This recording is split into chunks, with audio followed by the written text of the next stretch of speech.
Olá, tudo bom?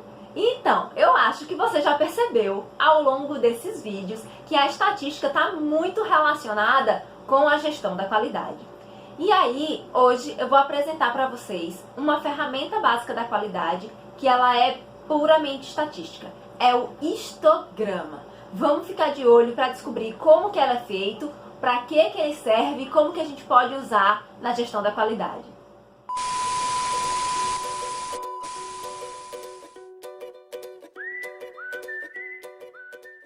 Histograma, que é uma das 7 ferramentas básicas da qualidade.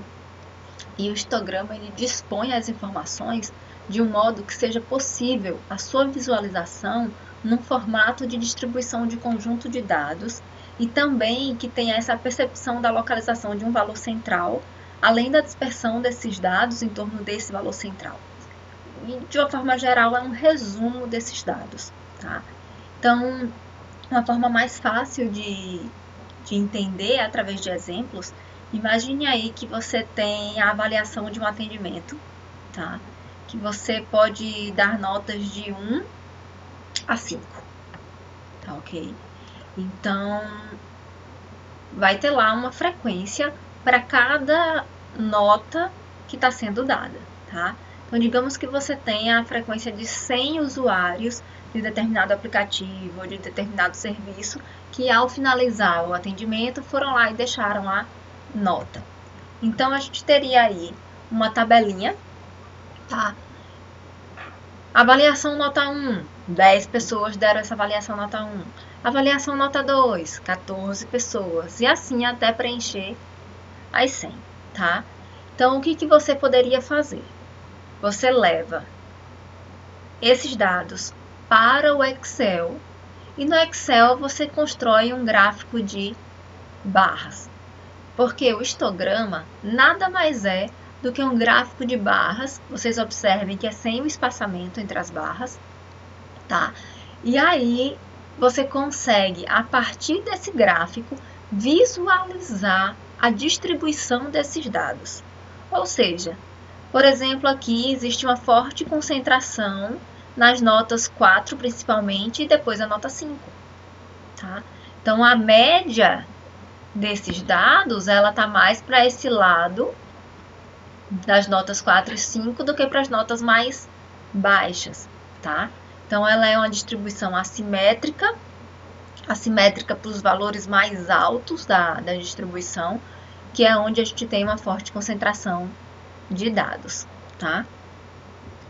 Uma outra forma de calcular o histograma é através desses dados em rol.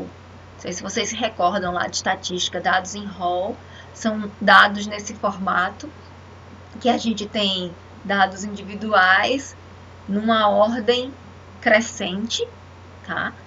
Então, por exemplo, suponha aí que você tenha a pontuação de uma determinada prova de um vestibular, tá? E a gente tem notas aí de 45 a 101. O que a gente poderia fazer, tá?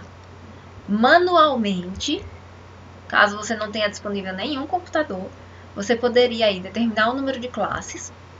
Uma fórmula interessante que é muito utilizada é a fórmula de Sturges, eu nunca sei como fala, que é essa formulazinha que tem um logaritmo, tá? Que é uma fórmula default em muitos softwares, ou quando esse n está entre 25 e 200, tem uma frequência de 25 a 200, você pode também utilizar a raiz quadrada desse n. Para quê? Para determinar o número de classes. O que são as classes? São cada grupo desse aqui, tá bom?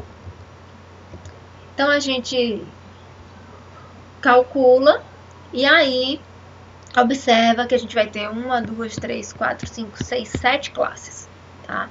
E aí a gente aloca a quantidade de acertos dentro de cada classe. Por exemplo, aqui, de 45 a 53. Eu tenho 1, 2, 3, 4, 5, 6, 7, 8, 9 notas. Então, 9 pessoas tiraram notas de 45 a 53, ok? Então, quando aqui na coluna acertos, você tem essa barrinha vertical, significa que o lado que tem a barrinha vertical, ele é incluído na contagem. Então, por exemplo, aqui de 45 a 53, o 45 entra na contagem, tá? Vocês observem aqui, ó, que a gente contou até o 52, tá? Então, no próximo, eu contaria do 53 até o seguinte. Do 53 até o 61, sendo que o 61 não entra na contagem da segunda classe, ele vai entrar na contagem da terceira classe, tá? E aí, eu calculei, coloquei aqui a frequência absoluta, aí eu fiz uma tabelinha mais completa com a frequência relativa, uma frequência percentual, uma frequência absoluta de cima para baixo, que é quando a gente vai acumulando, né? Eu acumulo 9 com 11, depois 9 e 11 com 10, até chegar num total aqui de 48. A percentual acumulada e assim vai, tá? Esse X aqui é o ponto médio de cada classe, tá? E aí, tá, tudo bem. Falou, mas não me disse ainda como calcular o histograma e montar o histograma. Então, o que acontece? As barras do histograma, elas têm um tamanho proporcional à quantidade de dados. Então, o que você faria? Você poderia estipular uma largura para cada barrinha, tá? Então, aqui a gente tem 1 centímetro de laterais, isso eu botei como um padrão, mas o tamanho da barra eu coloquei aqui 1,7 vezes a quantidade de barras, que seria a quantidade de barras, a quantidade de classes, tá? Então, a gente vai alterar sempre esse 7 bem aqui, tá? Tá, mas o que importa mesmo é a altura, porque essa altura é proporcional. A largura ela vai ser a mesma para todas as barrinhas, e a altura vai ser proporcional à quantidade de elementos dentro daquela classe. Então, aqui a gente tem a largura, a gente pode calcular a largura através dessa fórmula, onde a quantidade de barras é a quantidade de classes que tem. Baseado nessa largura, a gente calcula a altura da maior barra, ou seja, aquela que tem a maior frequência. Então, eu pego essa largura, multiplico por 0,6, e aí eu vou ter 7,8. E depois eu faço simplesmente uma regra de 3. Qual é o F da maior classe? Se você olhar aqui, é da segunda classe, que é 11. Então, você tem 11 está para 7,8, assim como o F de qualquer outra classe está para X. E aí você calcula os centímetros de todas as barrinhas. Tá, minha professora, pelo amor de Deus. Eu tenho um computador, eu tenho acesso para fazer isso. Ninguém hoje em dia faz mais histograma na mão. Concordo, mas você precisa o quê? Entender como que ele é feito para poder entender depois como interpretar. Porque, enfim, ele é uma ferramenta básica, mas que muita gente interpreta errado, tá? Então, o que acontece? Você pode usar o software R, que eu indico a instalação dele, ele é um software gratuito, tá? Na descrição do vídeo vai ter o site direitinho. E também tem uma opção que é um software R online. Você não precisa instalar, caso você não use com tanta frequência. Então, o que a gente vai fazer? O R, ele é um software que ele recebe uma programação, tá? Então, observa aqui o que a gente está fazendo. A gente está criando uma variável X, ok? Que recebe X, que recebe um vetor C com todos aqueles números em rol, separados por vírgula, ok? E aí eu vou executar meu X.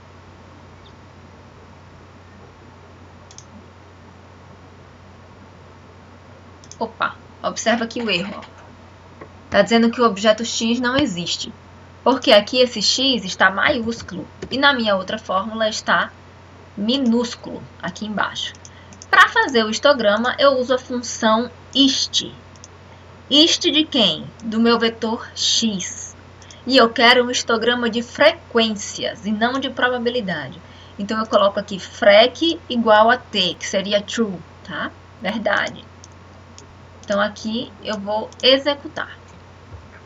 Ok, tenho o meu histograma, tá? Então, aqui vocês observem que ele é um histograma assimétrico negativo, porque a grande concentração de dados está nos menores valores, ok? E é bem mais simples do que fazer à mão, né?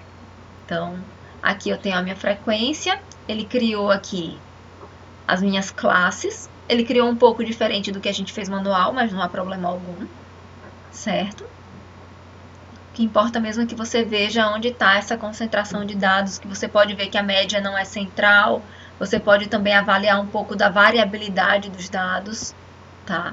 Ele é um histograma que ele não é achatado. Vamos falar disso lá na frente, tá? Então, essa é a opção de histograma no R. Histograma no Excel. Ok. Aqueles mesmos dados em RAW estão aqui na coluna A, tá? Eu seleciono e aqui no Excel, lá em inserir gráficos,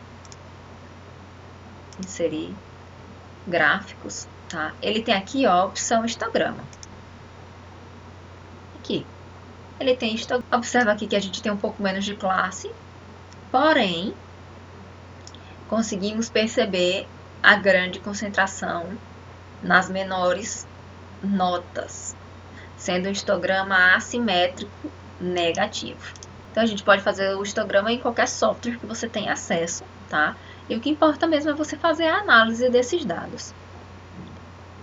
Como eu mostrei para vocês, a gente também pode fazer no Excel, tá? A interpretação vai ser a mesma. E só para a gente ter uma noção que eu estava falando, assimétrico, negativo, assimétrico, positivo. O negativo é quando a gente tem aqui essa assimetria à direita, ou seja, a grande concentração é nos menores valores, e o positivo é quando a gente tem uma concentração aí nos maiores valores, à esquerda, tá? Que é esse primeiro gráfico. Então, quando ele é à esquerda, a gente tem normalmente uma sequência de média, mediana e moda, tá? Se a gente tem ele simétrico, significa o quê? Que a média, a mediana e a moda são iguais, é o mesmo valor. Se a gente tem uma assimetria à direita, a gente tem a moda, a mediana e a média. E essa assimetria, ela diz respeito à concentração de dados e às medidas de tendência central. No histograma, a gente consegue também avaliar em relação ao achatamento dele. Ele pode ser leptocúrtico, que é essa primeira, onde ele é mais afunilado. Ele pode ser mesocúrtico, que ele é mais normal, mais simétrico, mais... Como é que eu vou dizer? Normal, ele não é nem afunilado nem achatado, ele está no meio. E a gente tem o platicúrtico, que seria ele achatado. O que acontece? Com isso daqui a gente consegue avaliar um pouco a variabilidade. Quando ele é afunilado, o que acontece? Os dados estão bem concentrados. Não tem uma grande variabilidade. Eu tenho frequência no eixo Y e eu tenho as notas no eixo X. Quanto mais espaçadas estiverem essas notas, mais variabilidade tem entre as notas e mais tendência a ser achatado é este histograma. Então, quanto mais achatado, quanto mais platicúrtico, mais variação eu tenho nos meus dados. Tá? E quanto mais afunilado, menos os meus dados são variáveis. Mais próximos eles estão uns dos outros. Tá? E aí eu deixo para vocês de leitura recomendada esse sitezinho, tá? O livro do Carpinet e o livro do Montgomery que falam da ferramenta.